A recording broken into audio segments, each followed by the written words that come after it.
We treat happiness like it's a math problem we haven't solved yet. We think it's simple addition. If I add this car, plus this house, plus this lover, plus this much money in the bank, the sum will equal joy. We spend our whole lives scribbling on the chalkboard, adding and adding, desperate to make the numbers balance out. But the equation never settles. The answer is always just out of reach. Just one more thing, one more addition. But the ancients, the ones who really stared into the dark and found a light, they knew we were doing the math backward. It's not about addition. It's about the algebra of happiness. And the first rule of this algebra is subtraction. There is a story about the Buddha. It's old. Maybe you've heard it, but listen to it again with fresh ears. A man comes to him, frantic, heavy with the weight of the world. He says, "I want happiness." Just like that, a demand, a plea. The Buddha looks at him. He doesn't give him a list of things to do. He acts like a surgeon. He says, first, remove the I. That's ego. Because as long as you are obsessed with you, how you look, how you're perceived, what you're owed, you are trapped. You are small. Then the Buddha says, remove the want. That's desire. Because wanting is a lack. Wanting is telling the universe that this moment, right here, isn't enough. It's a hunger that eats you from the inside out. See, the Buddha says, gentle now. Now you are left with only happiness. It sounds too simple, doesn't it? Almost insulting. But sit with it. Strip away the ego. Strip away the craving for something else. What is left is simply being. What is left is the peace you were chasing while you were busy running away from it. But I know what you're thinking. It's easy to say just be happy when you're sitting under a Bodhi tree. What about the real world? What about the noise? Marcus Aurelius knew about the noise. He was an emperor, the most powerful man on earth. He had armies, gold, palaces. If addition worked, he should have been the happiest man alive. But he wrote his meditations in a tent, on the front lines of a war, surrounded by death and plague. He didn't find peace in his power. He found it in his mind. He whispered to himself across the centuries, very little is needed to make a happy life. It is all within yourself, in your way of thinking. Very little. We are convinced we need very much. We need the world to behave. We need the traffic to clear. We need the weather to hold. We need people to be polite. But Marcus is telling us that we are holding the keys to a prison we built ourselves. We are waiting for the world to change so we can smile. And the world is never going to change for you. It doesn't care. So you have to change. But maybe you say, okay, sure, an emperor says that. He had a soft bed to sleep in. Fair enough. Then let me tell you about Epictetus. Epictetus wasn't an emperor. He was at the bottom of the pile. He was born into slavery. For the first 33 years of his life, he didn't own his own body. 33 years. Just imagine that. Waking up every day knowing your breath, your labor, your pain, it all belonged to someone else. He was tortured. His master twisted his leg until it snapped, leaving him crippled for life. He knew suffering in a way most of us can't even dream of. He had every reason to be hateful, every reason to be miserable. But he wasn't. Epictetus realized something profound in the middle of that darkness. He realized that his master could own his leg, he could own his labor, but he could not own his mind. He could not touch his soul unless Epictetus let him. He saw that relying on external things, things outside your control, is a death sentence for happiness. If your joy depends on your body being whole, or your bank account being full, or your boss being nice, you are a slave. Even if you are free, you are a slave. Epictetus looked at his chains and he found freedom. He said, "Who then is invincible? The one who cannot be upset by anything outside of their reasoned choice." Invincible. Not lucky, not wealthy, invincible. Because when you stop needing the world to give you things, The world can't take anything away from you. When you realize the source is inside, you become untouchable. This is the algebra, not adding more chaos to the pile, but subtracting the need for the world to validate you. It's looking at your own reflection and realizing that everything you are looking for is the one looking back.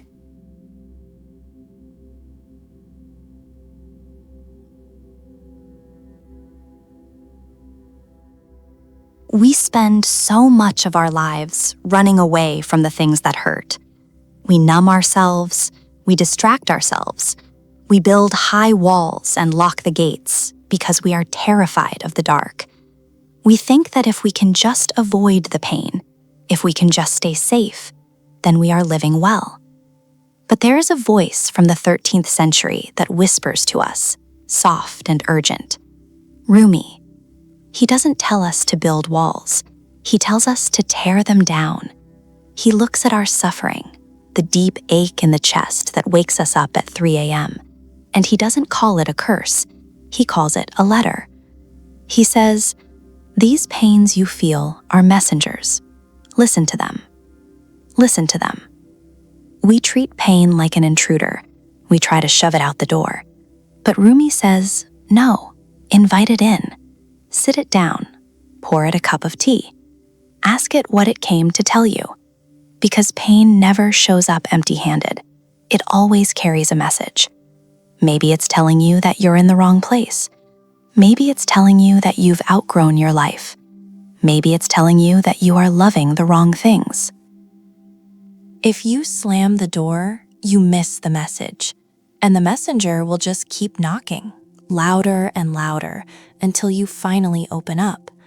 And when you do, when you finally let the pain do its work, something strange happens. You break. Yes, you break. But Rumi smiles at this breakage.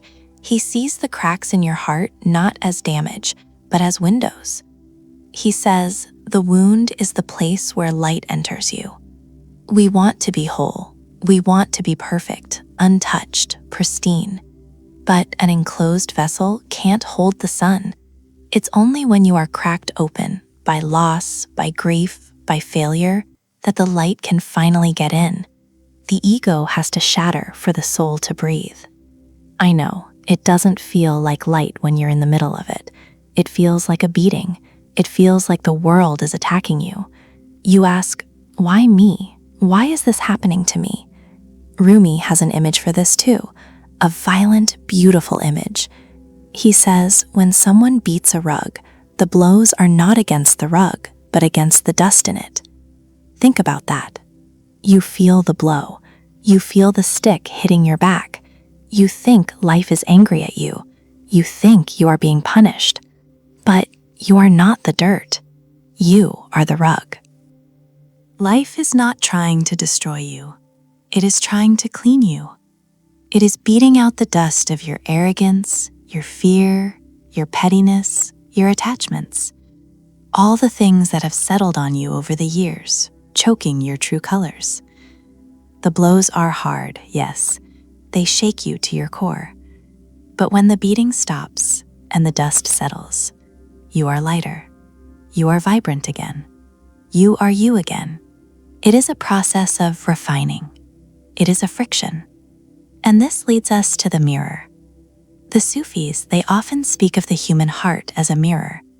It is meant to reflect the divine. It is meant to reflect truth. But for most of us, our mirror is caked in rust and grime. So life comes along with a rough cloth. It starts to scrub, and it hurts. It scratches. It irritates us. We scream, "Stop, let me be comfortable." But Rumi asks us the hardest question of all. If you are irritated by every rub, how will your mirror be polished? If you run from every difficulty, if you resent every challenge, you will remain dull. You will remain cloudy. You will never see who you really are. The polishing is painful. The heat of the friction is intense. But that is the price of clarity. That is the cost of shine. So the next time the world hits you, the next time you feel that crack forming in your chest, try not to close up. Try not to run. Stand still. Let the dust fly. Let the light in. The messenger is here, and he has something important to say.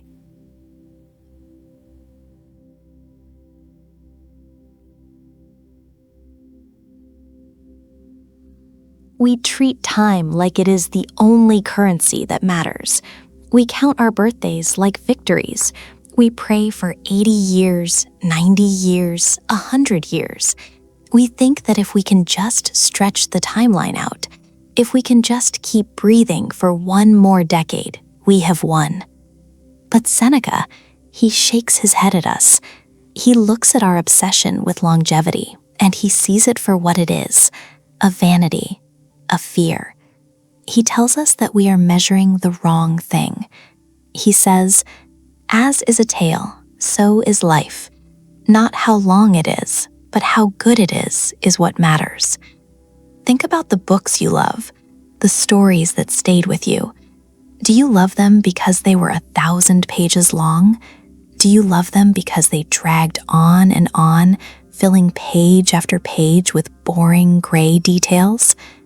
No, you love them because they made you feel something. You loved them because the characters bled and loved and risked everything.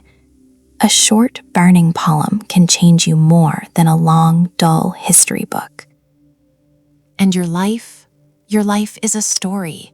You are writing it every day. And Seneca is begging you, don't write a boring book. Don't worry about the page count. Worry about the plot. Worry about the heart. It is better to burn brightly for a moment than to flicker dimly for a century. He takes it further. He pushes us onto the stage. He says, "As it is with a play, so it is with life. What matters is not how long the acting lasts, but how good it is." We are all actors in a way. We step out into the light, we say our lines, and then we step back into the shadow. Imagine a play that goes on for 5 hours, but the actors are sleepwalking. They are mumbling. They are just waiting for the curtain to fall. Would you clap? Would you call that a success? Now imagine a play that lasts 20 minutes, but in those 20 minutes, the actor gives everything. They scream, they cry, they laugh, they tear their soul open right there in front of you. When they bow, you stand up. You remember them. Seneca is asking, which actor are you? Are you just standing on the stage, checking your watch, waiting for the time to pass? Or are you performing? Because the applause at the end of your life, the satisfaction of your own soul, won't be for how long you stood there. It will be for how true you were, how brave you were. And then Seneca delivers the hardest truth of all.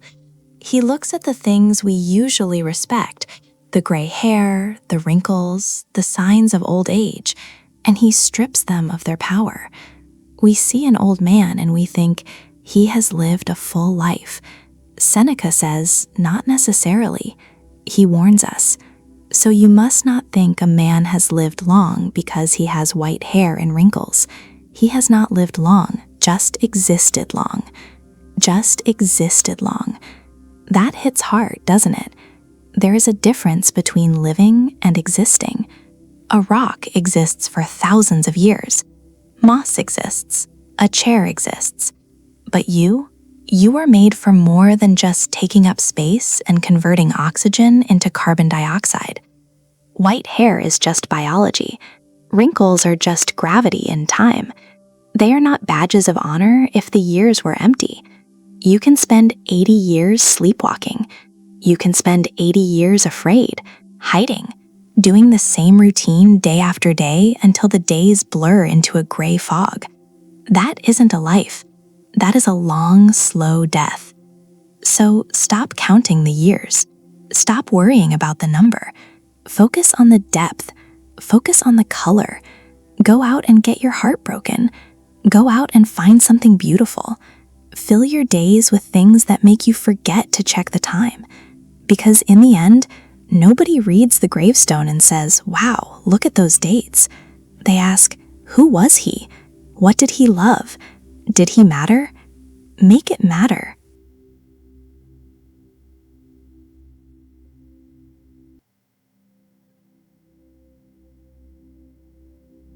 We spend so much of our short time here fighting. We wrestle with the ghosts of what if.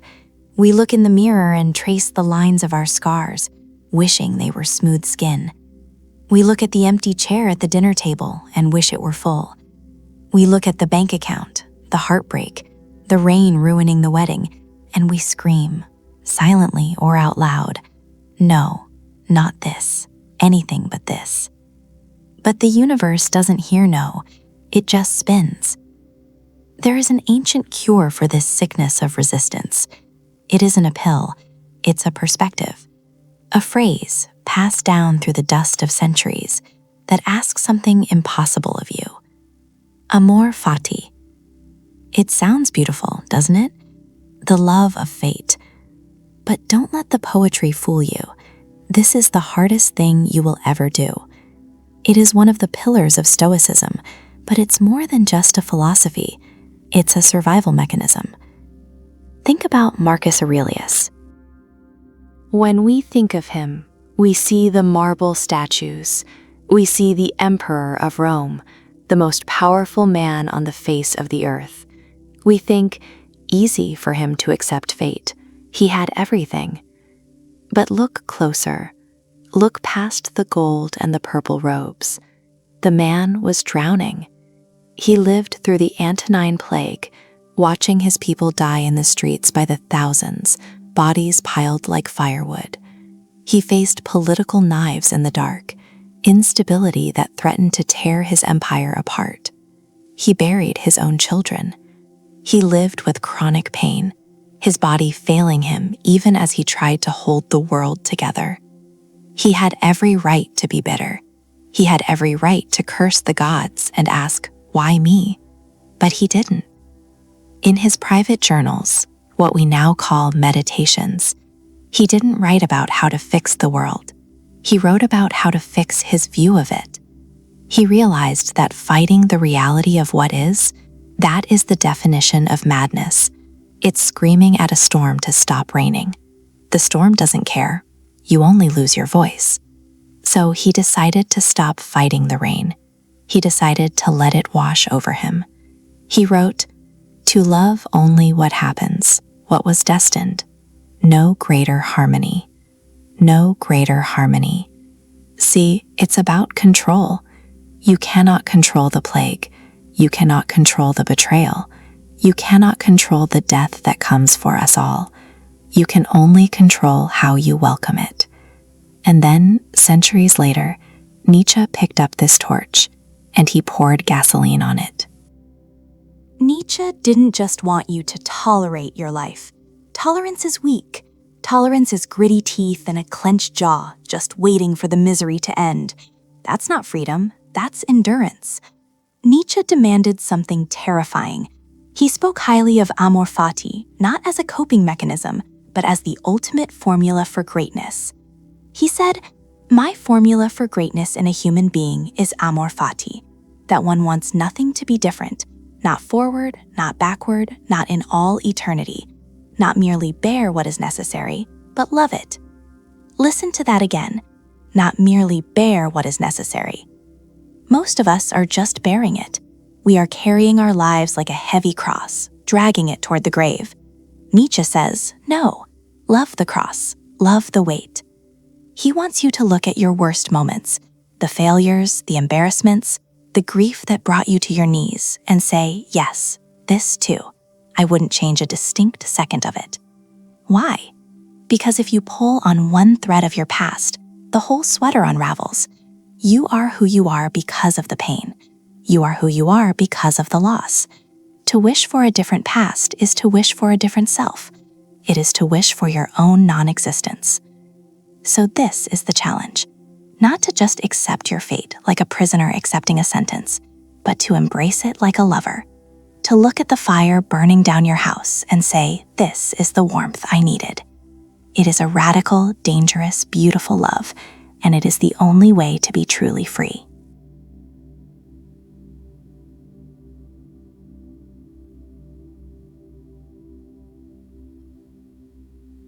And then there is the fire. You know the feeling. We all do. It starts in the belly or maybe the back of the neck. A sudden heat, a tightening. Someone cuts you off in traffic. A coworker steals your credit. A word is spoken in the wrong tone. And in a split second, reason leaves the room. The red mist descends. You aren't you anymore. You are a reaction, a weapon. It feels powerful, doesn't it? In the moment, anger feels like strength. It feels like justice. But that is the great lie. Seneca knew this lie well. He had a friend named Novatus, and Novatus was struggling. He looked around at the world, at the chaos, at the insults, and he felt that rage bubbling up. He was afraid of it.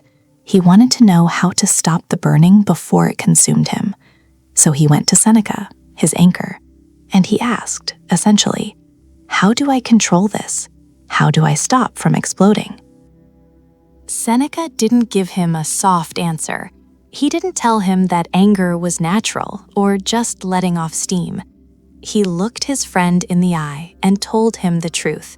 He said, "It appears to me that you are right in feeling a special fear of this passion, which is above all others, hideous and wild." Hideous and wild. He called it a short madness. Think about that.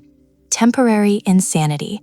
When you are angry, you are literally out of your mind. You are, as Seneca said, deaf to reason and advice. You don't want to hear the truth. You want to hurt. You are awkward at perceiving what is true and just. But then he gave an image that haunts me. It's an image I want you to burn into your mind. He described anger as being very like a falling rock, which breaks itself to pieces upon the very thing which it crushes.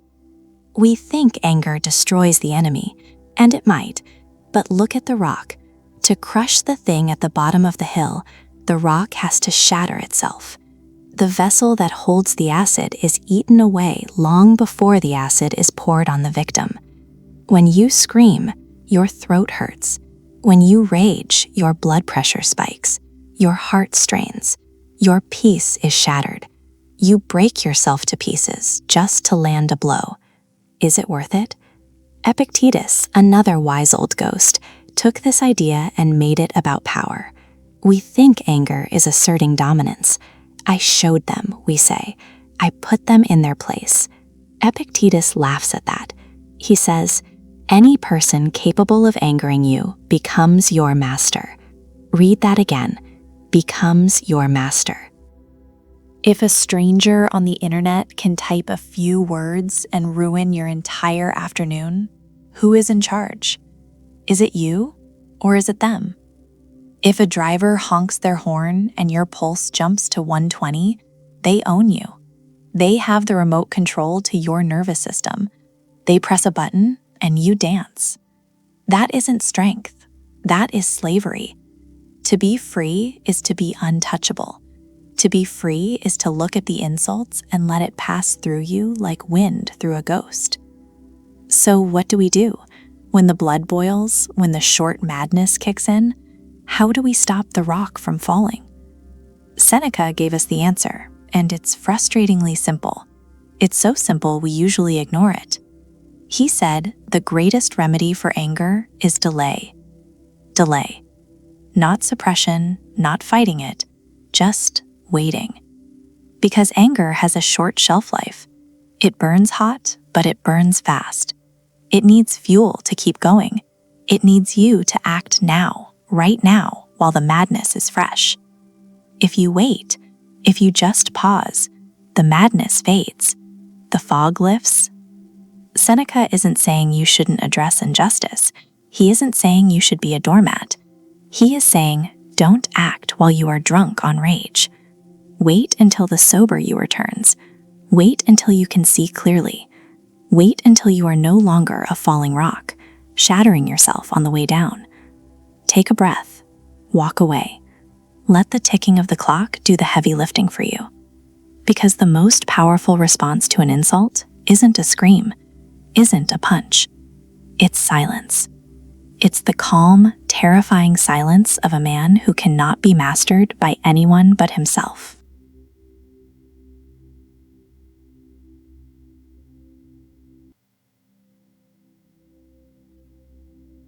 Let me ask you something. If a stranger walked up to you on the street and tried to take the money out of your wallet, what would you do? You'd fight, you'd scream, you would defend what is yours. If a neighbor tried to move their fence onto your property, taking just a few feet of your land, you'd take them to court. You would protect your boundaries with iron. We are obsessed with our stuff. We lock our doors, we check our bank accounts, we hoard our possessions. But what about your time? Seneca looked at the way we lived and he was baffled. He saw a world of people who were terrified of losing their money, but who gave away their lives for free. He said, "People are frugal in guarding their personal property, but as soon as it comes to squandering time, they are most wasteful of the one thing in which they have a right to be stingy. The one thing in which they have a right to be stingy." Think about how easily you say yes. Someone asks for an hour of your day to talk about nothing, and you give it.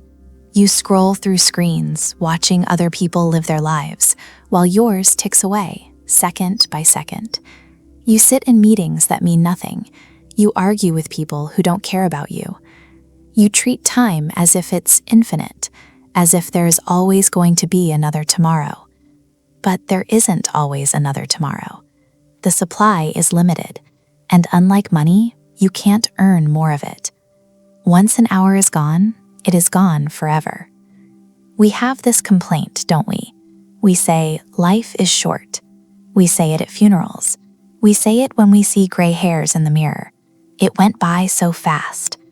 Seneca stops us right there. He holds up a hand and says, "No, that is a lie we tell ourselves to feel better about our laziness."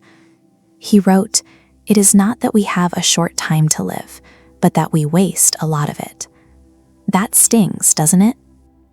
He continues, "Life is long enough, and a sufficiently generous amount has been given to us for the highest achievements, if it were all well invested. If it were all well invested. Imagine if you invested your time like you invest your money. Imagine if you demanded a return on every hour. What would your life look like? But we don't. We pour our time into a bucket with a hole in the bottom. Seneca warns us about the end. He talks about the tragedy of waking up on your deathbed and realizing you never actually lived. He says, "But when it is wasted in heedless luxury and spent on no good activity, we are forced at last by death's final constraint to realize that it has passed away before we knew it was passing." Death's final constraint. That is the wall we all hit. And when you hit that wall, you cannot bargain. You cannot trade your money for more time. You cannot ask for a refund on the years you wasted being angry or afraid or distracted. So the lesson is simple. Stop being so generous. Be greedy with your time. Be stingy. It is the only thing you truly own, and it is the only thing you are definitely losing.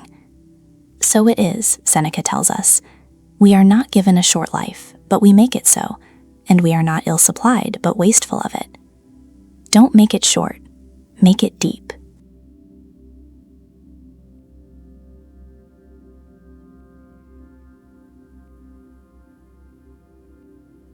Let's talk about the storms.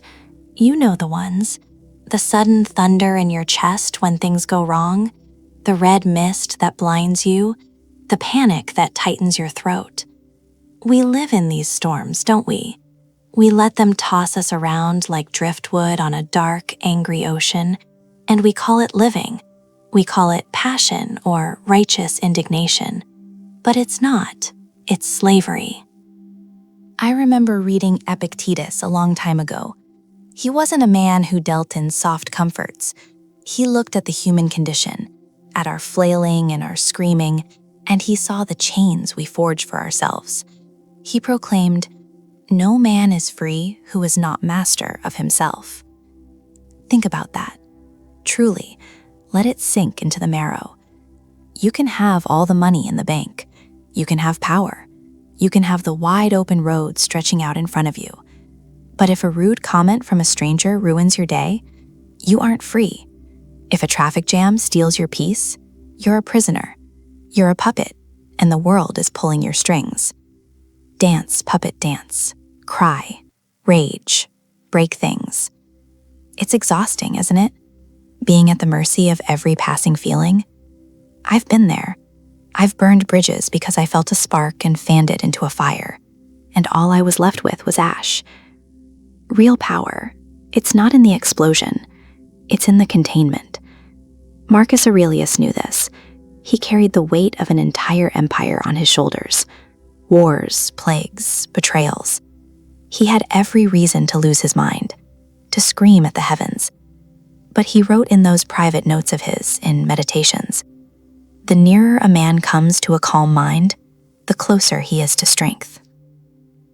See, we get it backwards. We think the loud man is the strong man, the one banging his fist on the table. But that's just a child having a tantrum in a grown man's body. That is weakness disguised as volume. True strength is the ocean deep down. The surface might be choppy, sure. The wind might howl, but underneath, silence, stillness, unshakable. So you have to choose.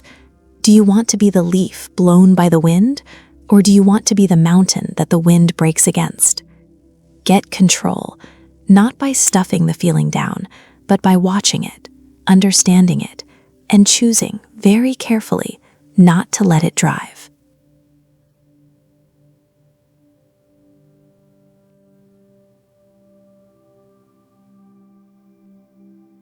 We are addicted to the soft landing. Look at how we live. We spend our entire existence padding the corners. We buy the insurance, we build the fences, we stay in the job that kills our spirit just because the paycheck clears every 2 weeks. We crave safety. We want tomorrow to look exactly like today, only maybe a little bit easier. We want a life that fits like a comfortable old shoe. But have you ever noticed what happens to water when it sits still? When it stops flowing? It rots. It grows stagnant. It becomes poison. That is what comfort does to the human soul. It is a slow, sweet anesthesia. You don't even feel yourself falling asleep until it's too late, until you wake up old and realize you never really lived. You just existed. You just preserved the body, kept it safe, kept it warm, while the fire inside flickered out. You have to run the other way. You have to choose the stones, not the grass. Nietzsche understood this. He was a man who stared into the abyss until it stared back, and he didn't come back with a prescription for a quiet life. He came back with a command.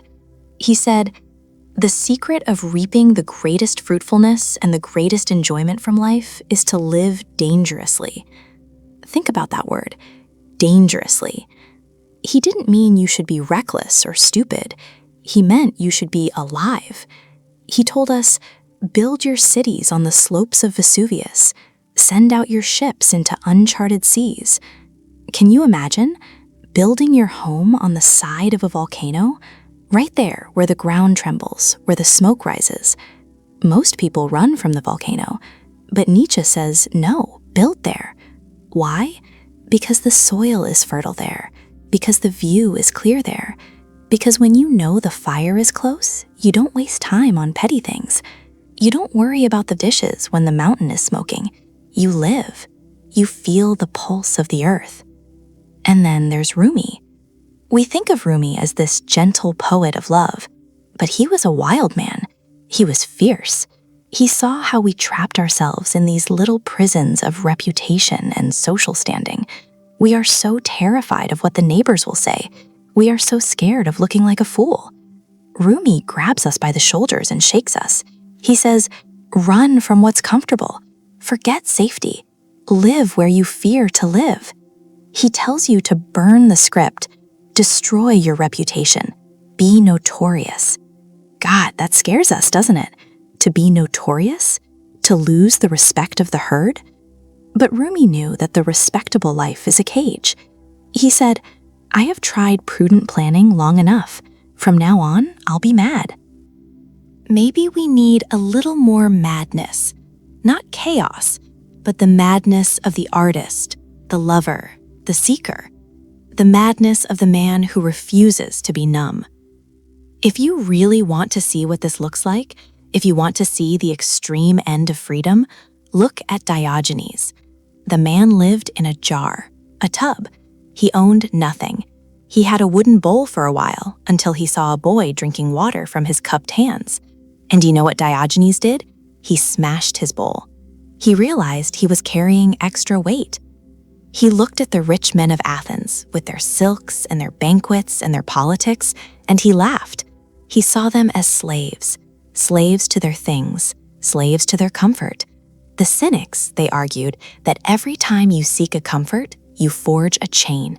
You become dependent, you get soft, you compromise your morals just to keep the heat on. Diogenes chose the cold, he chose the hunger, and in exchange, he got to look Alexander the Great in the eye and ask him to move out of his sunlight. He was beholden to no one. I'm not saying you need to move into a tub. I'm not saying you need to burn your house down, but you have to seek the friction.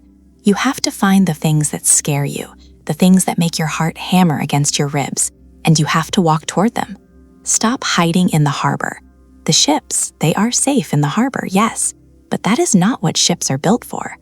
Go out, find the storm.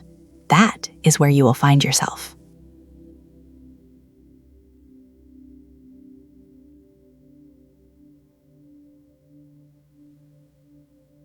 We are hoarders of the past. Have you noticed that? We collect moments. We collect identities. We say, "This is who I am," and we cast it in bronze, expecting it to stay that way forever. We treat our lives like a museum. We want everything behind glass, perfectly preserved, dust-free, and safe. But life is not a museum. Life is a wildfire. Life is a river that never stops rushing. And yet we fight it. We dig our heels into the mud. We scream at the sunset for fading into night. We mourn the summer because it turns into autumn. We are terrified of the shift. Why? Because change feels like dying. And in a way, it is. To become the person you need to be, the person you are right now has to die. That version of you, with those fears, those specific habits, those limited beliefs, has to be buried.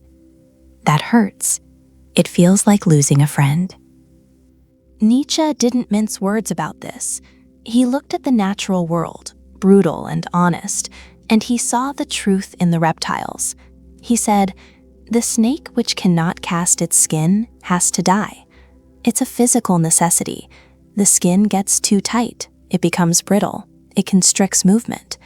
If the snake tries to keep the old skin, maybe because it's familiar, maybe because it's afraid of the raw, tender pink flesh underneath, it suffocates. It perishes inside its own history." He went further. He said, "As well the minds which are prevented from changing their opinions, they cease to be mind." How many of us are walking around with dead minds? Minds that haven't changed an opinion in 20 years? We wear our stubbornness like a badge of honor. We call it conviction. We call it principled. But if you haven't changed your mind, you haven't learned. You've just been repeating the same old song while the world has moved on to a new symphony. Confucius saw this arrogance clearly. He said, "Only the wisest and stupidest of men never change." The wisest, perhaps, because they have found the ultimate truth. But the rest of us, if we aren't changing, we fall into the second category. We are the fools standing in the middle of a thunderstorm, claiming it's a sunny day because it was sunny yesterday. We resist because we want control. We think if we can just freeze time, we'll be safe. But look at Marcus Aurelius, the emperor, a man who could command armies, yet he couldn't command the sun to stand still. He wrote in Meditations, almost pleading with himself, "Frightened of change? But what can exist without it? Can any vital process take place without something being changed?" Think about it. You want to be strong? Your muscles must tear and rebuild. That is change. You want to eat? The food must be destroyed and transformed into energy. That is change. You want warmth? The wood must turn to ash. Nothing stops. Nothing stays. The moment you try to stop the flow, you create stagnation. You create death. So stop holding on to the railing. Let go. Let the current take you. Let the old skin peel away, even if it hurts, especially if it hurts. Because that pain, that discomfort of not knowing who you will be tomorrow, that is the feeling of being alive. Don't mourn the person you used to be. Thank them for getting you this far, and then let them go.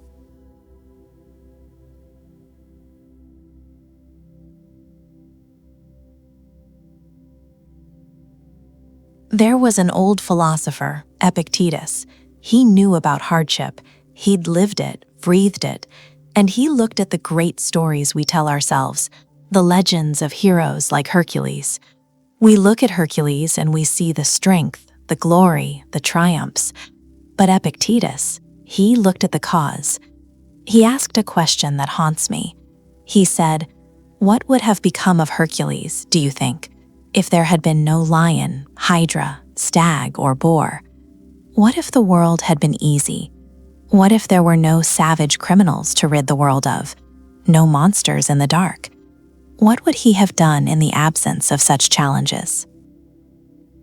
The answer is almost funny in a tragic sort of way. Epictetus says, obviously he would have just rolled over in bed and gone back to sleep. Just think about that image for a second. The mighty Hercules, capable of carrying the heavens on his shoulders, just snoring, buried under warm blankets, wasting away in luxury. So by snoring his life away in comfort, he never would have developed into the mighty Hercules. He would have just been a guy, a soft, sleepy nobody. See, we think the obstacles are in the way of our life, but the obstacles are the life. The lion standing in your path isn't there to stop you. It's there to make you. Without the lion, you have no reason to draw your sword. Without the hydra, that problem where you cut off one head and two more grow back, we all know that feeling. Without that frustration, you never learn endurance. You are the raw material, and the struggles, the heartbreak, the financial ruin, the confusion, the days where you just can't get out of bed, those are the chisels. They cut you. They hurt. I know they hurt, but they are carving you into something real. If you had everything you wanted right now with no effort, you would sleep, you would drift, and your soul would wither. So when the monster shows up at your door, don't run. Don't wish it away. Look it in the eye. Thank it. It's there to wake you up.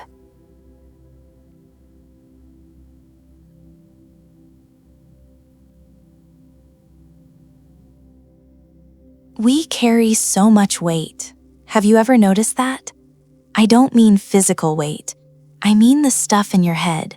The traffic jam that made you late, the nasty comment someone left on your feed, the economy, the weather, the past. We walk around with our fists clenched, trying to grab hold of smoke. We try to force the world to bend to our will, and when it doesn't, because it never does, we break. We get angry, we get sad, we despair. But there is a way to put the heavy bags down.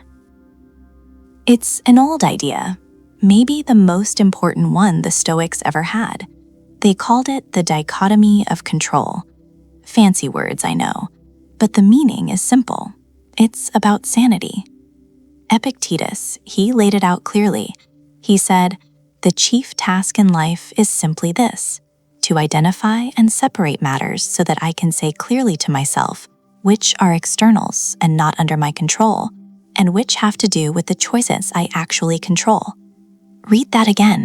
The chief task. Not a side project, the main job. You have to look at your life like a surgeon. You have to cut. On this side, the things you can change. Your words, your actions, your character. That's yours. That's your kingdom. On the other side, everything else. What people think of you, whether it rains on your wedding day, whether you get sick, whether you lose your job.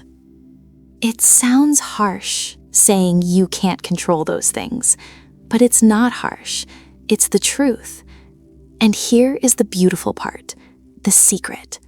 If you can really see the difference, if you can really make that separation, you get to be free. There's a line I use to remind myself, a mantra for the dark days. Outside of control, outside of worry. If I can't change it, why am I bleeding over it? Why am I losing sleep? It's madness. So look at what's in your hand. Is it yours to move? Then move it. If it's not, open your hand. Let it go. Let the wind take it. You were never meant to carry the whole world, just your own soul.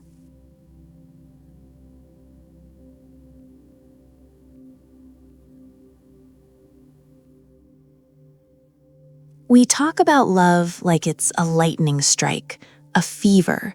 We chase that feeling, the butterflies, the racing heart, the inability to breathe. We write songs about it. We think that if we just find that one person who makes the world stop, everything will be fine forever. But the world doesn't stop. It keeps turning. And eventually, the fever breaks, the lightning fades, and you are left in a quiet room with another human being. That's when the real trouble starts. Nietzsche, a man who stared long into the abyss, he had something to say about this. In Beyond Good and Evil, he cut right through the romantic nonsense. He said, "It is not a lack of love, but a lack of friendship that makes unhappy marriages." Think about that. It's terrifying, isn't it? We think marriages die because the passion runs out, because the sex isn't what it used to be, because the romance withered. But Nietzsche says no, that stuff always fades. It's meant to. You can't live in a fire. Marriages die because when the fire goes down, there is no friendship left in the ashes. If you don't like the person you love, you are doomed.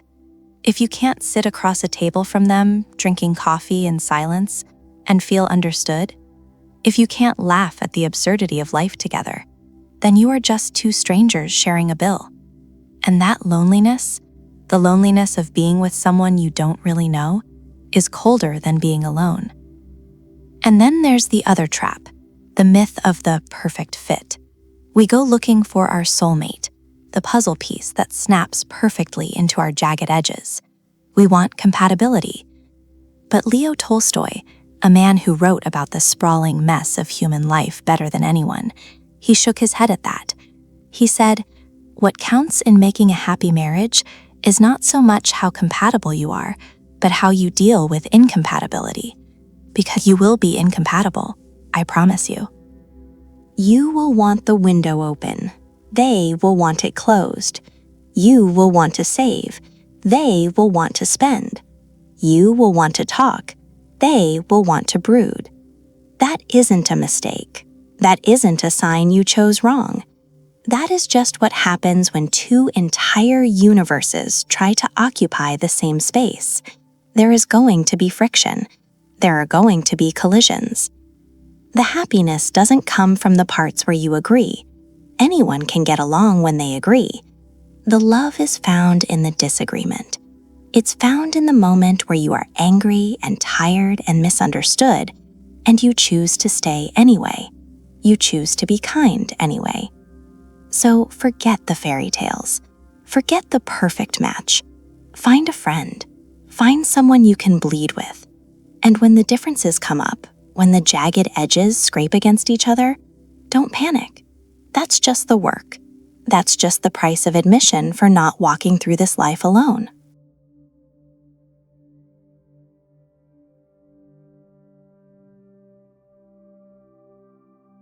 You reach a certain age, or maybe just a certain heaviness of spirit, where you think you're done. You think the vessel is full, there's place to rest your head. Because the moment you stop reaching, you start dying. Not all at once. It's quieter than that. It's a slow stiffening, a calcification. Leonardo da Vinci, a man whose mind was a sprawling, infinite landscape. He understood the physics of the soul. He warned us. He said, "Iron rusts from disuse. Stagnant water loses its purity, and in cold weather becomes frozen. Even so does inaction sap the vigor of the mind." Think about that. Rust. It doesn't happen with a bang.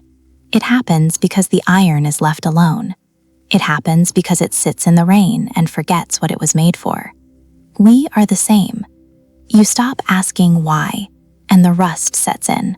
You stop wondering how the stars hang in the void, or why a neighbor weeps, or how a poem is built, and the water of your spirit goes stagnant.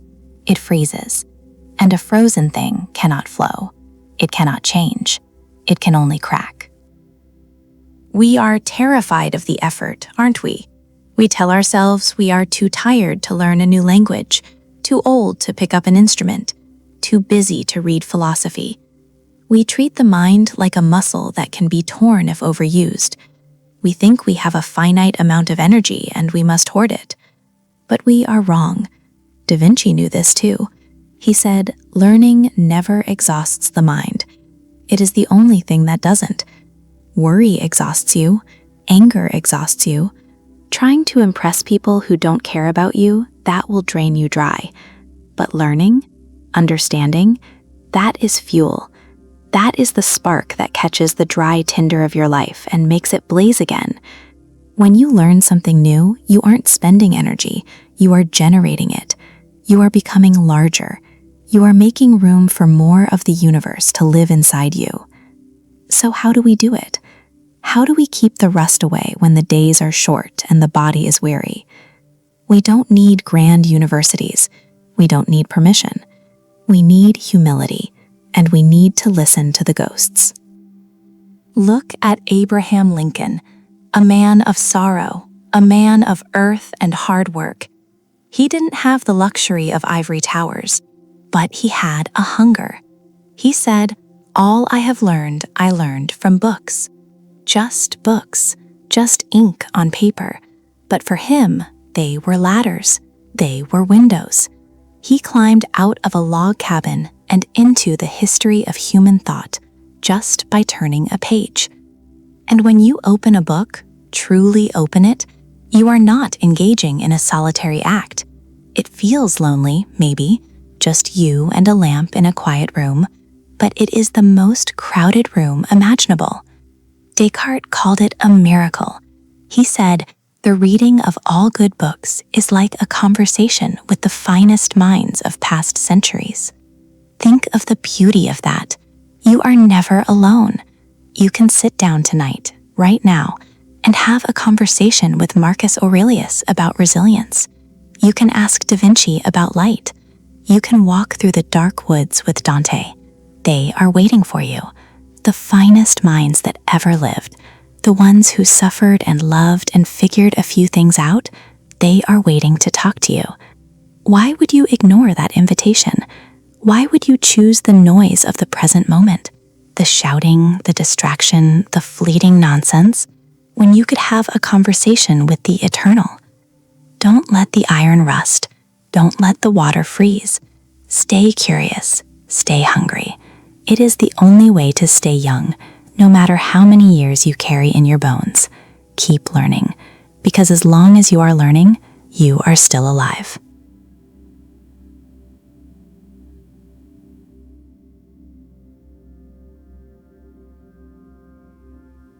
Most of us are just drifting. We wake up, we drink the coffee, we go to the job, we pay the bill, we go to sleep, and we do it again. And underneath the rhythm of that routine, there is a haunting question, a quiet terror. Is this it? Is this all there is?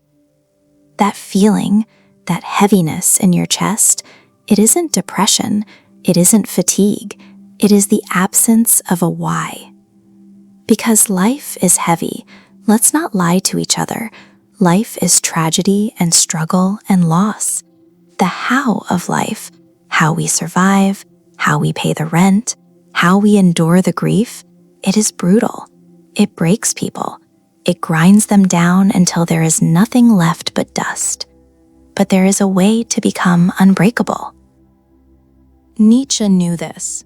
He was a man who walked intimately with suffering. He didn't hide from the darkness. He stared right into it. In Twilight of the Idols, he gave us the armor we need. He said, "He who has a why to live for can bear almost any how." Read that again. Almost any how. That means if you have a purpose, if you have a reason that burns brighter than your pain, you can endure the cold. You can endure the hunger. You can endure the loneliness. The why transforms the suffering. It turns the stone on your back into the stone you use to build your cathedral. If you know why you are fighting, the fight becomes bearable, maybe even beautiful. Without a why, a minor inconvenience ruins your day. With a why, a tragedy cannot ruin your life. So the question isn't, how do I become happy? The question is, what is my purpose? And here is where we get lost. We think we have to invent it. We think we have to look at a list of careers and pick one, or look at what our neighbors are doing and copy them. We run around making noise, trying to force a meaning onto our lives. But you can't force it. You can't manufacture a soul. Rumi, the great mystic, he saw it differently. He didn't see purpose as something you chase. He saw it as something you surrender to. He said, "Everyone has been made for some particular work, and the desire for that work has been put in every heart. It is already there. It was sown into the lining of your spirit before you took your first breath. You don't have to go out and find it. You have to stop burying it. You have to stop piling the expectations of your parents and your society and your ego on top of it." Rumi tells us the secret. He says, "Let yourself be silently drawn by the stronger pull of what you really love." Silently drawn. Notice he didn't say loudly pushed. He didn't say dragged by ambition. He said silently. It is a magnetism. It is the thing you do when no one is watching. It is the thing that makes you lose track of time. It is the thing that feels like home. Whatever that is, writing, building, healing, listening, gardening, that is the stronger pull. Trust that pull. It is the only compass you have in this storm.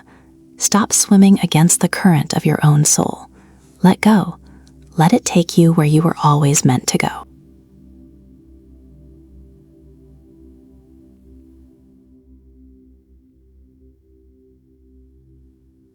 There is a rhythm to the world that is easy to fall into. It's a marching beat. Left, right, left, right. Wake up, buy this, hate that, fear this, want that. It is hypnotic. It is safe. It is warm in the middle of the crowd. You don't have to think. You don't have to decide. You just have to move when the body in front of you moves. But there is a price for that safety. The price is your soul. It is an ancient struggle. We think this pressure is new, born of social media and 24-hour news cycles, but it is as old as human bones. Seneca, the Stoic, he saw it in the streets of Rome. He saw men giving up their reason just to fit in. In his letters to Lucilius, he wrote a warning that echoes across 2,000 years. He said, "We should not, like sheep, follow the herd of creatures in front of us, making our way where others go, not where we ought to go." Where we ought to go. That is the hard part. It is easy to go where others go. The path is beaten flat. The brambles are cleared. There are signs pointing the way. But where you ought to go, that path is overgrown. It is dark. It is steep. And usually you have to walk it alone. So we compromise. We look around and say, well, everyone else is doing it. Everyone else believes it. It must be right. We confuse numbers with truth. We confuse volume with validity. Leo Tolstoy, who spent a lifetime wrestling with his own conscience, he cut right through this lie. He said, "Wrong does not cease to be wrong because the majority share in it." A lie shouted by a million voices is still a lie. Cruelty practiced by a whole nation is still cruelty. Just because the herd is running toward the cliff doesn't mean you should run with them. In fact, that is the moment you must dig your heels in. that is the moment you must stand still and ask, why? But it is terrifying to stand still when the stampede is moving. It makes you look crazy. The herd looks at the individual and sees a madman. Why aren't you running? They ask. Why aren't you panicked? Why aren't you buying what we buy? But who is really the madman? Nietzsche, with his hammer of a mind, he shattered this illusion. He looked at the history of humanity, the wars, the hysterical panics, the collective delusions, and he observed something chilling. He said, insanity is rare in individuals, but in groups, parties, nations, and ages, it is the rule. It is the rule. When we gather in groups, something breaks in us. We outsource our thinking. We hand over our conscience to the mob. The individual is capable of reason, of mercy, of doubt. The group is a beast. The group knows only hunger and fear. Look at history. Look at the things normal societies have done. The burnings, the enslavements, the silences. They were all done by people who were just following the herd. They were done by people who were terrified to be the only one standing still. So I am asking you to be brave. I am asking you to risk the cold wind of solitude. Step out of the line. Turn off the noise. Stop looking at your neighbor to see how you should live. Look inside. The herd will not save you. The herd does not care about you. The herd only cares about the herd. If you want to find yourself, if you want to find that why we talked about, you have to leave the procession. You have to walk where you ought to go, even if you are the only one walking there, especially then.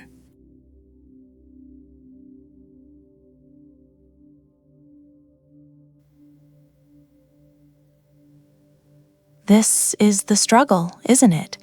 The one that keeps us up when the rest of the world has gone quiet. We talk about enemies. We talk about the people who hurt us, the bad luck, the tragedies that fall out of the sky. But the loudest enemy, the cruelest tyrant, it's sitting right there, behind your eyes. You know what I'm talking about. That ceaseless chatter, the worry that gnaws at your gut, the anger that flares up like a match struck in the bark, burning everything down before you even realize you're holding it. It's exhausting, being at war with yourself. The Buddha, he understood this better than anyone. He looked at the human condition, stripped away the gold in the palaces, and he saw the root of the rot. He saw that there is nothing so disobedient as an undisciplined mind. Think about that word, disobedient. It's like a wild animal trapped in a small room. It breaks things, it screams, it drags you into memories you don't want to visit, and pushes you into futures that haven't even happened yet. It refuses to sit still. It refuses to let you rest. And we just let it. We let this wild thing drive the car. We let it decide how we feel, how we love, how we live. But here is the other side of the coin, the promise. Because he also said that there is nothing so obedient as a disciplined mind. That's the hope. That's the dawn breaking after the long night. Imagine it, a mind that listens, a mind that when you say peace, it actually becomes peaceful, a mind that serves you instead of enslaving you. It's not about suppressing who you are. It's about sharpening the blade so it cuts clean. It's about training the beast until it walks beside you, calm and strong. But you have to do the work. And God, I know, the work is hard. It's the hardest thing you'll ever do. To sit in silence and watch the madness without getting swept away by it, it takes a lifetime. But you don't really have a choice, not if you want to be free. The truth is stark. It's a line drawn in the sand. Rule your mind or it will rule you. That's it. There is no middle ground. Either you are the master or you are the servant. Either you hold the reins or you get dragged behind the wagon, bruising against every rock on the road. So, take a breath, a deep one. Call the scattered parts of yourself back home. It's time to stop running from the noise. It's time to tame it.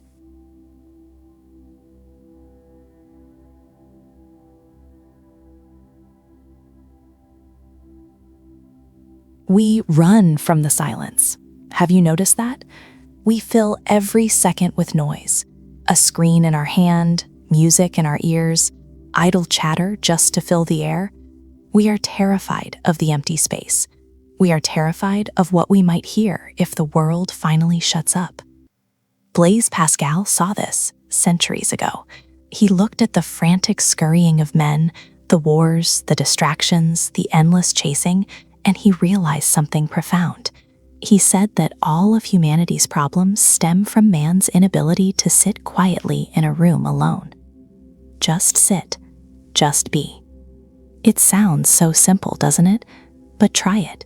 Try sitting in a chair with nothing but your own thoughts for an hour. It's agonizing. The mind kicks and screams. It reminds you of your regrets. It whispers your fears. And that is why we run. We mistake being alone for being abandoned. But there is a difference, a massive, aching difference. Paul Tillich put it beautifully. He said that language has created the word loneliness to express the pain of being alone, and it has created the word solitude to express the glory of being alone. The glory. See, loneliness is when you are missing everyone else. Solitude is when you finally find yourself. It is in that solitude that the real work happens. It's where you clean the house. I think of the old Stoic, Seneca, a man of immense power, immense responsibility, but every night he had a ritual, a sacred appointment with his own soul. He describes it like this: when the light has been taken away and my wife has fallen silent, I examine my entire day. Imagine the scene. The house is dark, the day's chaos is over. It's just him and the silence. And he says, I plead my case at my own court. He goes through it all. What he said, what he did, the mistakes, the sharp words he shouldn't have spoken. He hides nothing from himself. He passes nothing by. This isn't about beating yourself up. It's not about shame. It's about honesty. And the most beautiful part? The gentleness of it.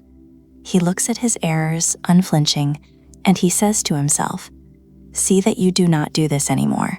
For the moment, I excuse you. I excuse you. How often do you say that to yourself?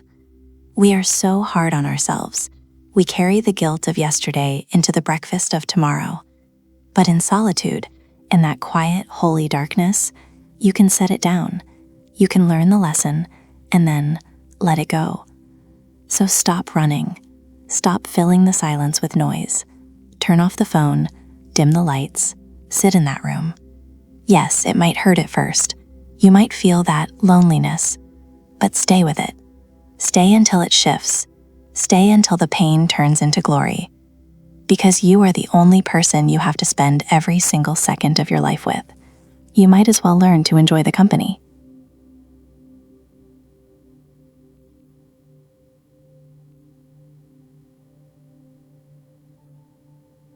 Nobody asks for the storm. We want the endless summer. We want the smooth road. We want the soft pillow, the easy win, the love that never challenges us, the life that never breaks our heart.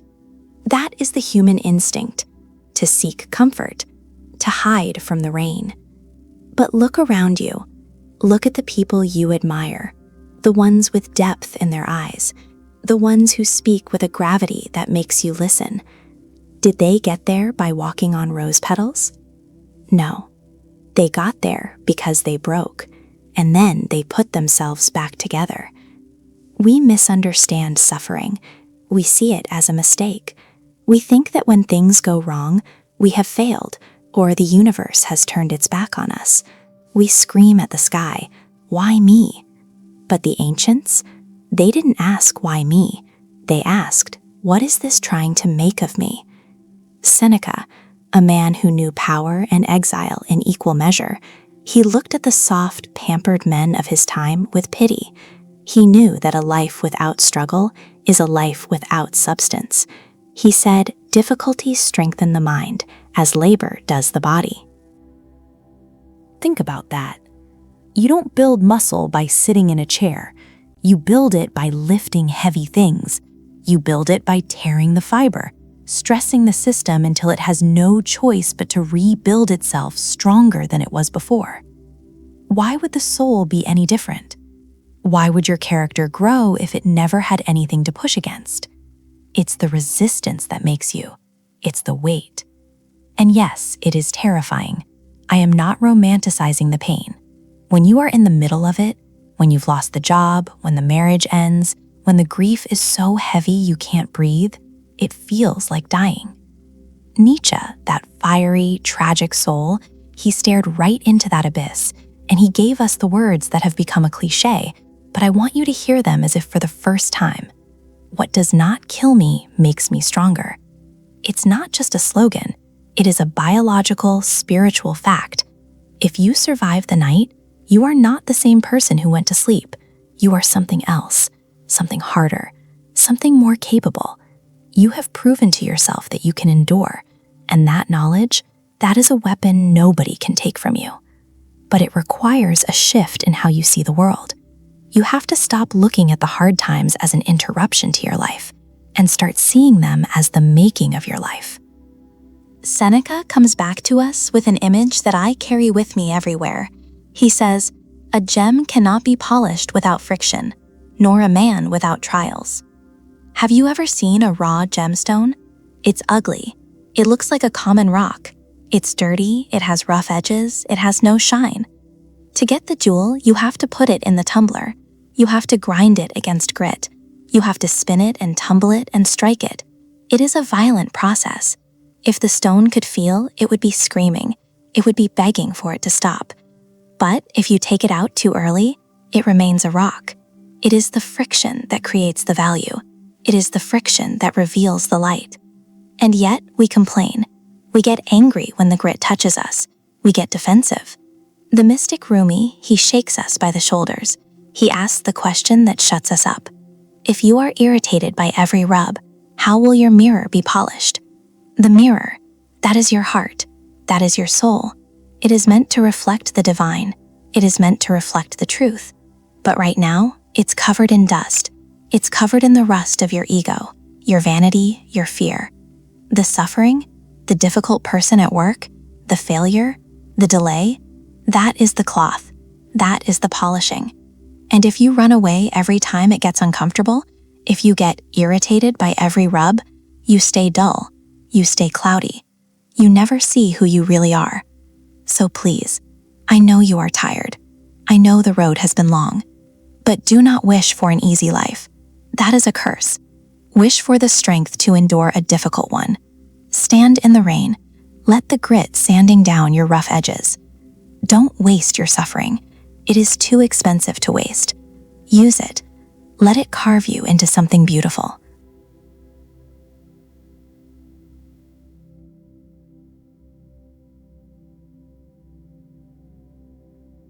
We are creatures of the edge, aren't we?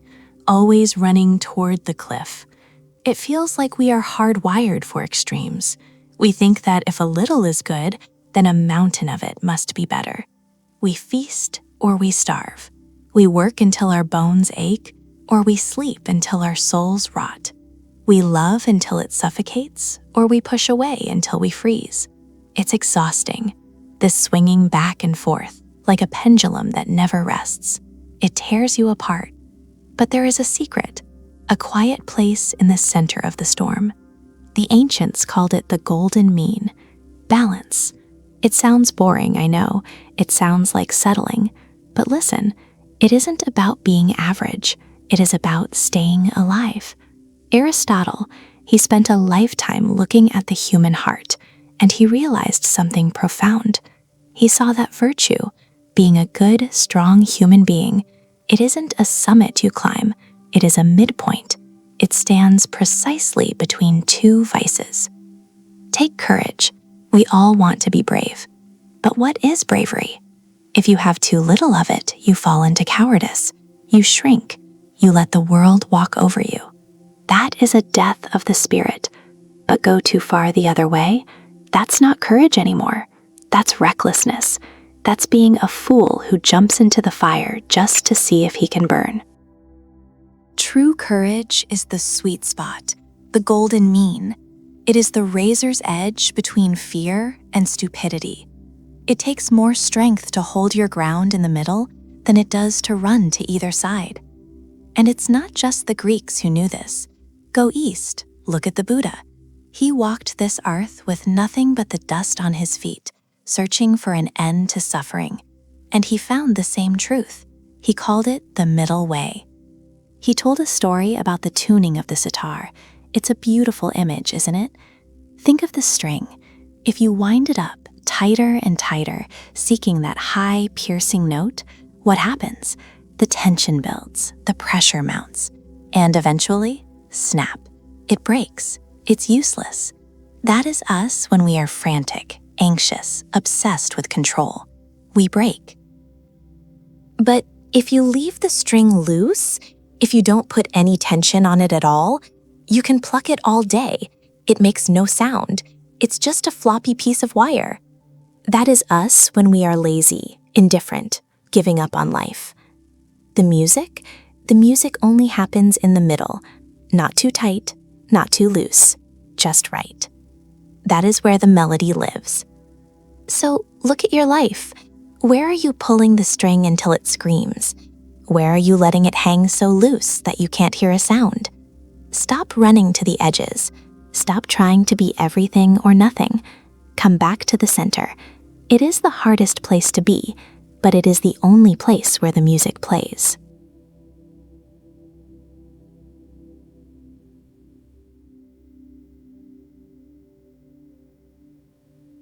We spend our whole lives performing. Have you noticed that? It's like we are on a stage under hot, blinding lights. We speak, we move, we dress, we work, but we aren't doing it for ourselves.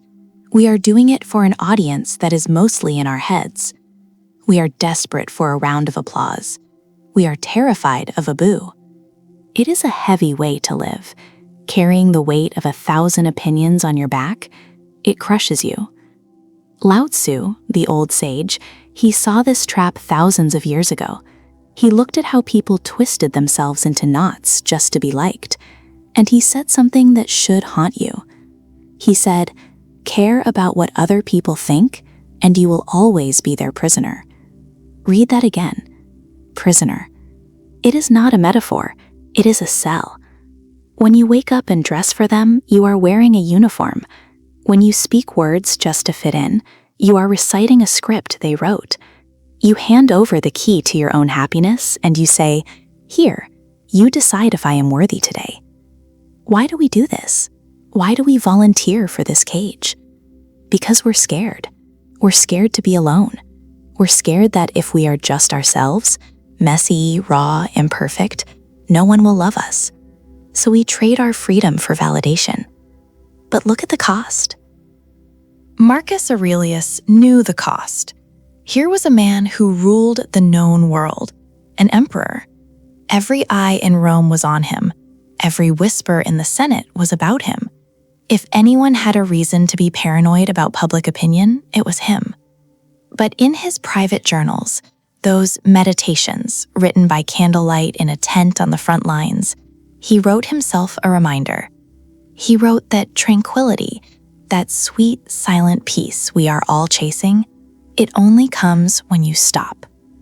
The tranquility comes when you stop caring what they say or think or do. Care only about what you do. It sounds simple.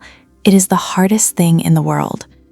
To stop caring what they say means you have to trust your own voice. It means you have to value your own actions more than their reactions. It means realizing that their opinions are just ghosts. They change like the wind. One day they love you, the next they forget you. Why build your house on that sand? And then there is Epictetus. He was born a slave. He knew what it meant to be owned by another man. He knew the feeling of chains on his wrists, so when he talks about freedom, you listen. He didn't speak about physical chains, he spoke about the chains of the soul. He was ruthless about this. He said that seeking approval isn't just a weakness, it is a betrayal. If you are ever tempted to look for outside approval, realize that you have compromised your integrity. Compromised, that is a sharp word. It means you have sold something that wasn't for sale. You sold your truth. You sold your soul for a nod of the head from a stranger. When you look outside for your worth, you are hollowed out. You become a beggar. You stand on the street corner of life with your hand out, begging for a compliment, begging for permission to exist. Is that who you want to be? A beggar? A prisoner? You have to break out. The door is unlocked. It always has been. You just have to stop looking at the audience. Step out of the spotlight. Step into the dark, quiet room of your own conscience. Do what is right, not what is popular. Speak what is true, not what is polite. Let them talk. Let them judge. Let them misunderstand you. Their words are just noise. Your life, your integrity, that is the only thing that is real. Keep it safe.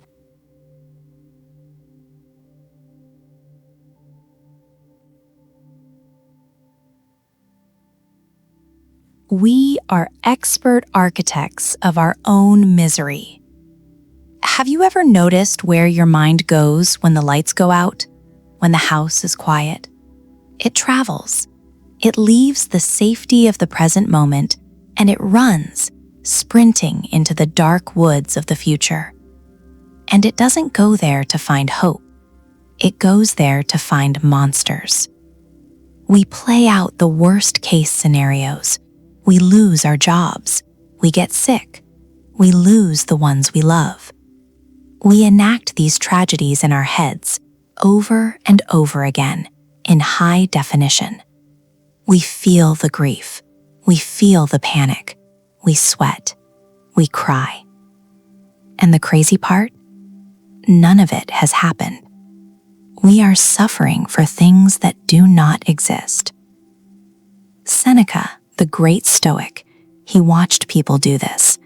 He watched strong men crumble, not because of a sword, but because of a whisper in their own heads.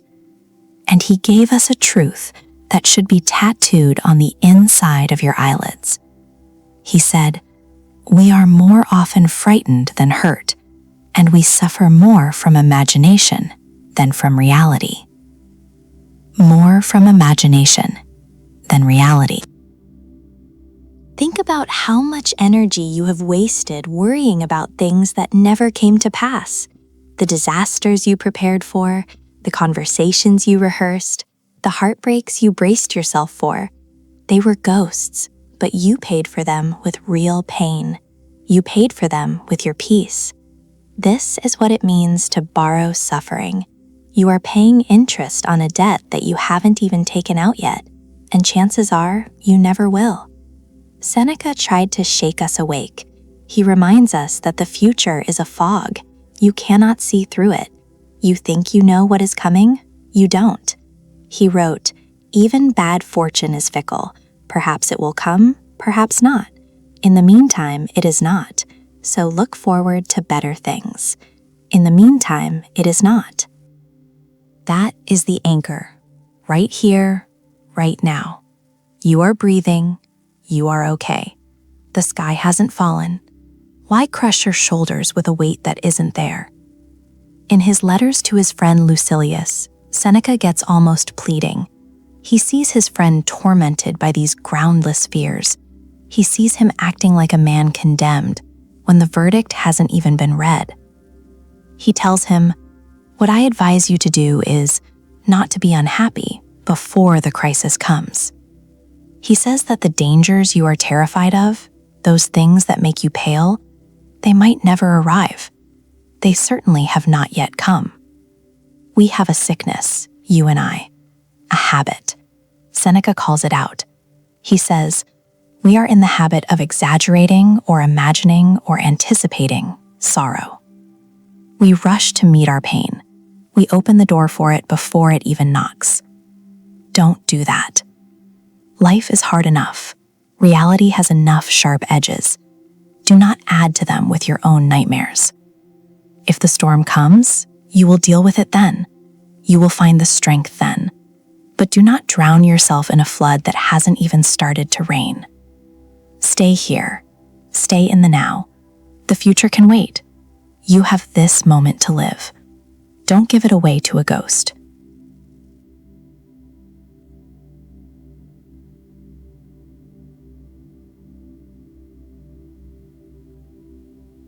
We have been running for so long, haven't we? Look at your hands. Look at the tension in your jaw. We are a species obsessed with doing. We push, we pull, we scream at the silence until it breaks. We think that if we are not bleeding, we are not working. If we are not exhausted, we are not worthy. But I want you to stop, just for a second. Put the weight down.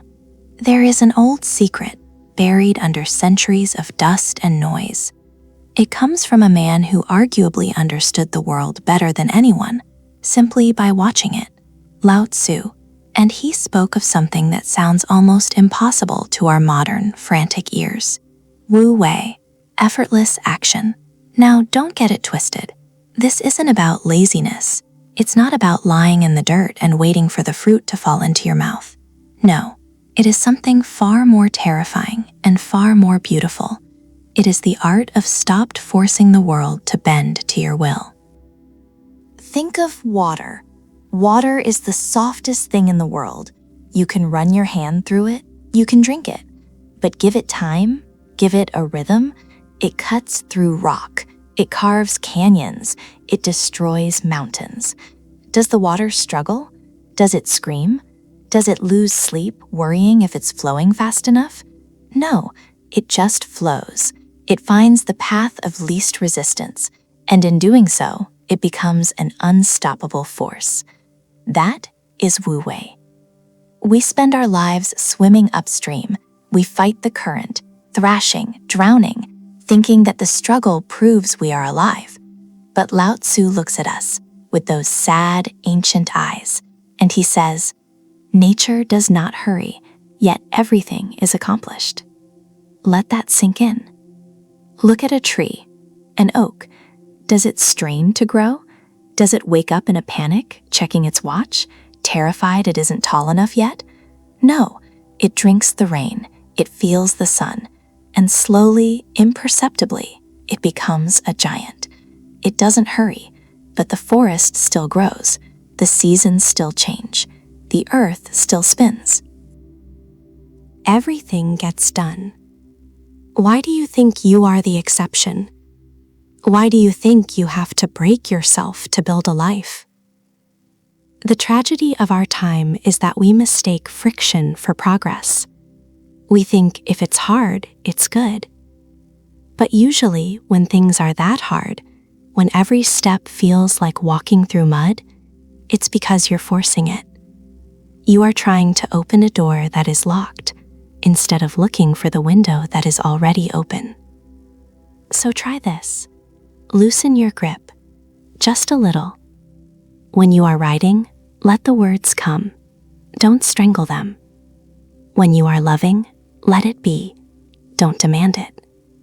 When you are living, move with the day, not against it. It requires a tremendous amount of courage to do nothing, to trust that the current knows where it is going. But there is a peace there, a deep, quiet power. You are part of nature. You are not a machine. You are blood and bone and spirit. You do not need to hurry. You just need to be. And I promise you, everything will be accomplished.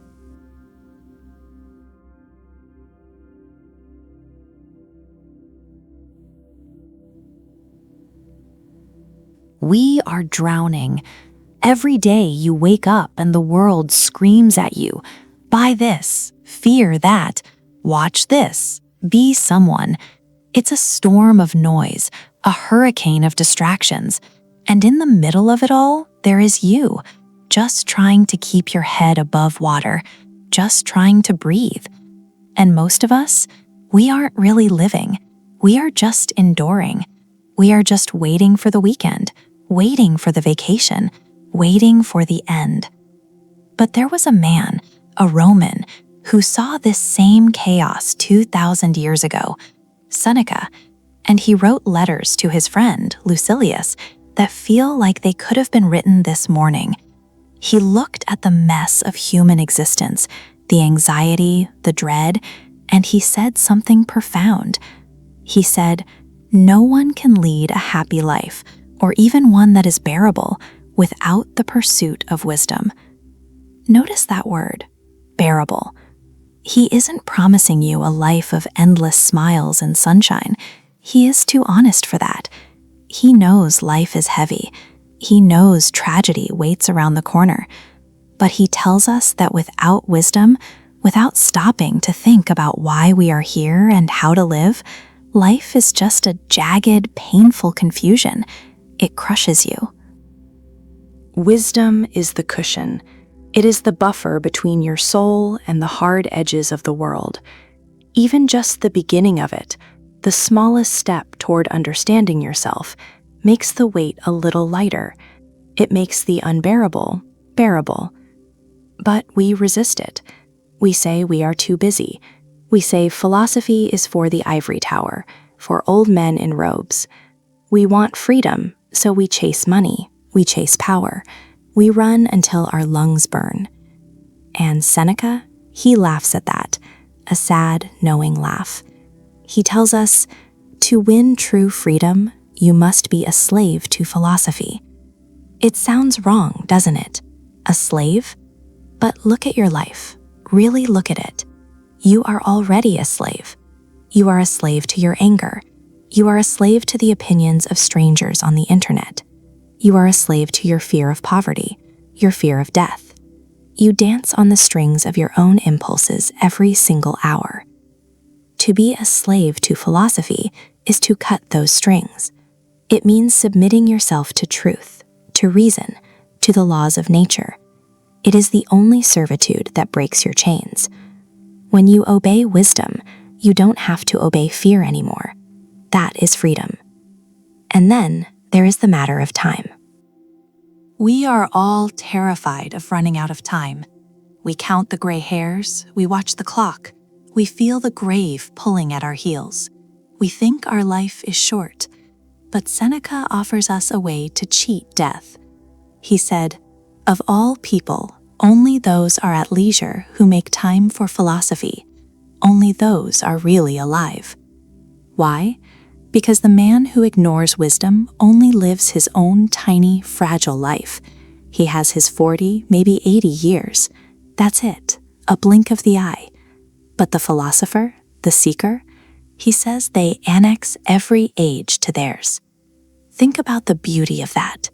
When you read the greats, when you sit with the thoughts of the masters, you are stealing their time. You are adding their lifetimes to your own. You get to live through the fall of Rome. You get to walk the streets of Athens. You get to sit under the Bodhi tree. All those centuries, all that pain, all that learned triumph, it becomes yours. You become a time traveler. The unexamined life is a prison cell, locked in the present moment. But the life of wisdom, it is an open field that stretches back to the beginning of thought. So don't tell me you don't have time to think. You don't have time not to. If you ignore this, you are merely existing. You are a leaf blowing in the wind, detached, dying.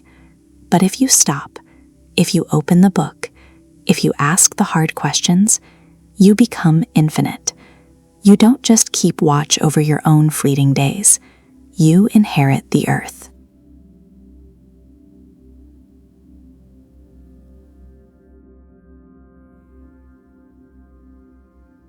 There is a war going on inside you. I can see it. It is a war between what you want the world to be and what the world actually is. You lose this war every single day. You scream at the traffic for being slow. You rage at the rain for ruining your picnic. You lie awake at night replaying a conversation. wishing you could force someone to understand you, wishing you could bend their mind to yours. You are exhausted, you are bruised, and you are angry. But I want to take you back to a porch in Athens, to a man named Zeno of Citium. He was the father of it all, the first Stoic. He wrote a book, a treatise that has mostly crumbled into dust by now, called On Life According to Nature. And in that book, he laid down a law that is as hard and unyielding as gravity.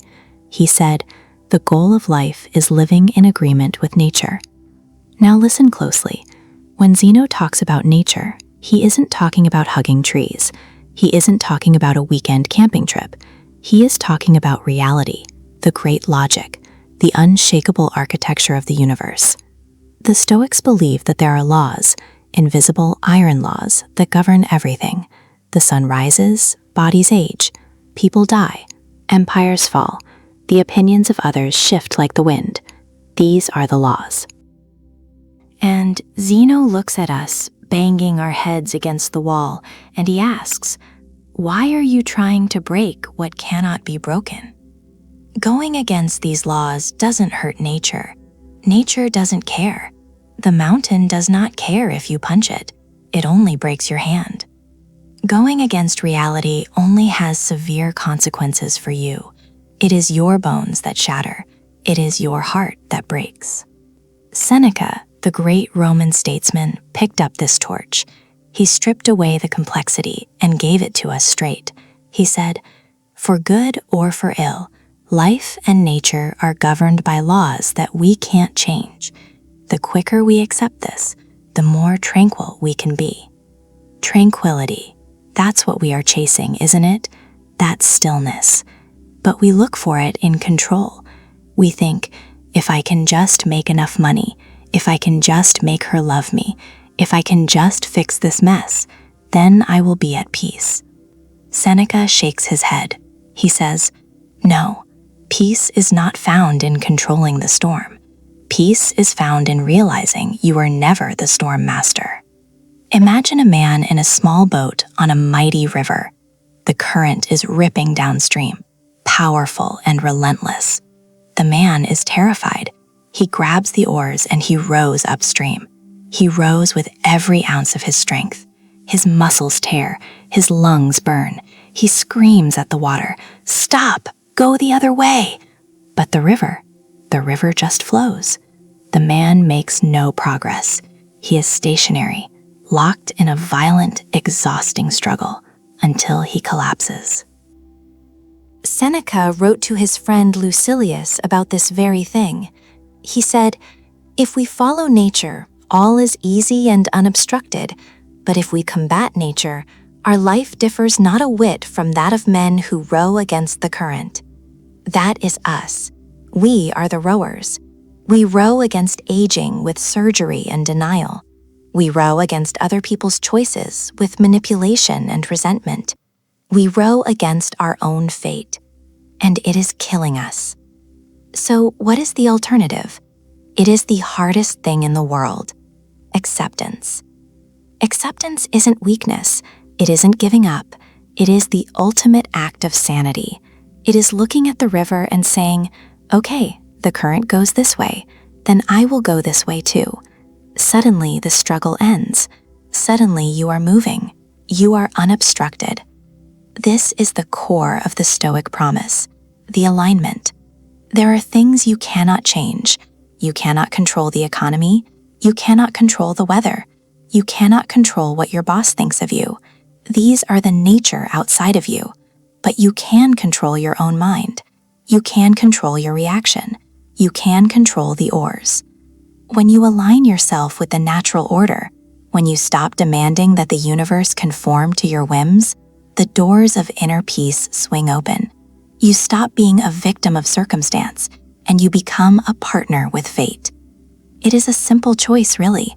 You can be dragged by life, kicking and screaming, scarred and bitter, or you can walk with it, head high, eyes open, at peace with the inevitable. The river is going to the sea, with or without you. Put down the oars. Let it carry you.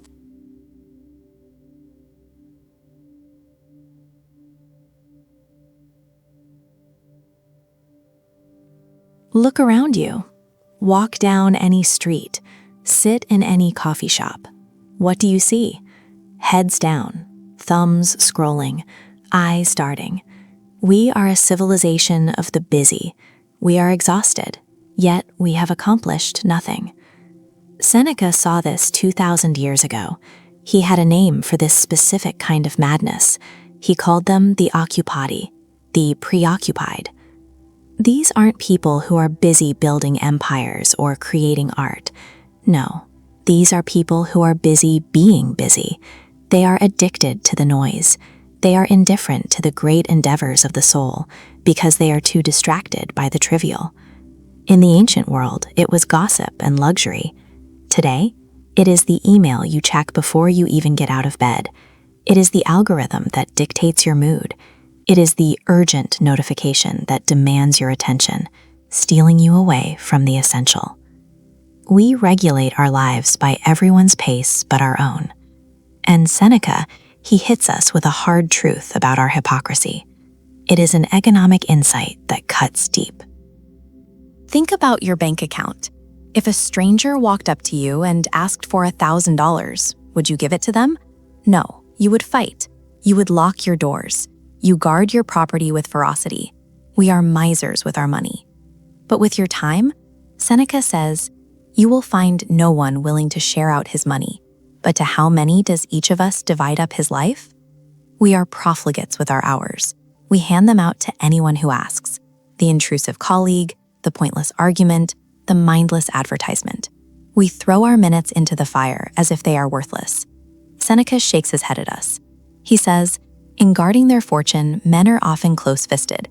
Yet when it comes to the matter of wasting time, in the case of the one thing in which it is right to be miserly, they show themselves most extravagant.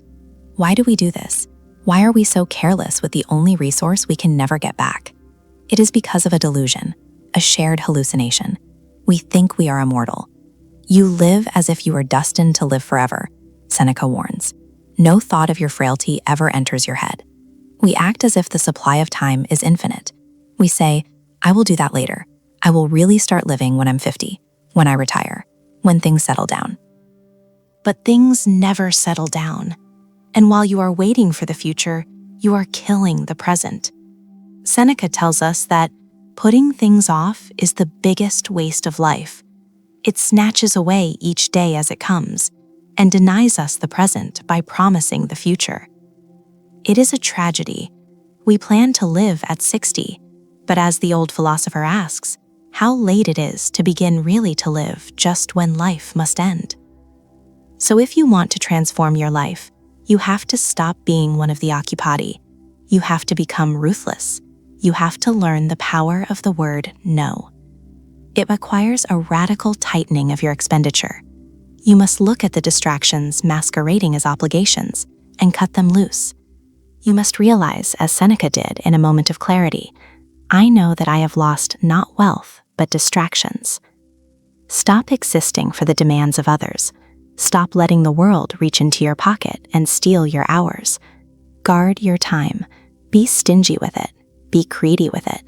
Because the man who refuses to be a prisoner of busyness, the man who keeps his own time, he is the only one who is truly free.